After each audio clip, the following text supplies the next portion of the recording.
अस्सलामुअलैकुम। अजीम न्यूज़ के साथ मैं हूं आयशा तारिक।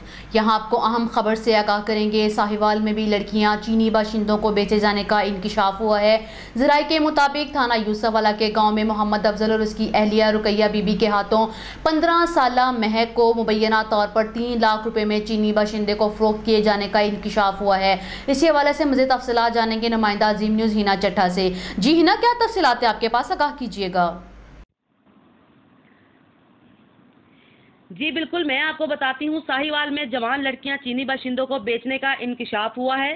जराया से मालूम हुआ है कि थाना यूसुफवाला के गांव 97-9L में मोहम्मद अफजल और उसकी जोजा जकिया बीबी ने अपनी हकीकी बेटी महक, जिसकी उम्र 15 साल है, इसको 3 लाख रुपए में एक चीनी बाशिंदे को फरोख्त कर दिया।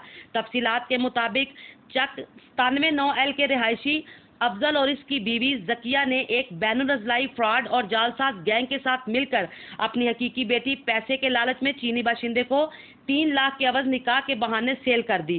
ज़राया के मुताबिक इस जालसाज गैंग में मसमा सहज जोजा एहसन वल्द शरीफ, तारक वल्द शरीफ और आसिया बीबी साकनान उकाड़ा शामिल हैं, जो मुख्तलिफ शहरों में जाकर चीनी बाशिंदों के साथ शादी और चाइना ले जाने के अवज 3 से 8 लाख मुआवजा लेकर लड़कियां चीनी बाशिंदों को फरोख्त करते हैं। इस वजह से इस गैंग ने लाहौर आरा बाजार में मैरिज ब्यूरो का दफ्तर भी बना रखा है। जी बहुत शुक्रिया हिना, तफसीलात से आगाह करने के लिए। मजीद खबरों और अपडेट्स के लिए विजिट कीजिए हमारी वेबसाइट azimnews.tv।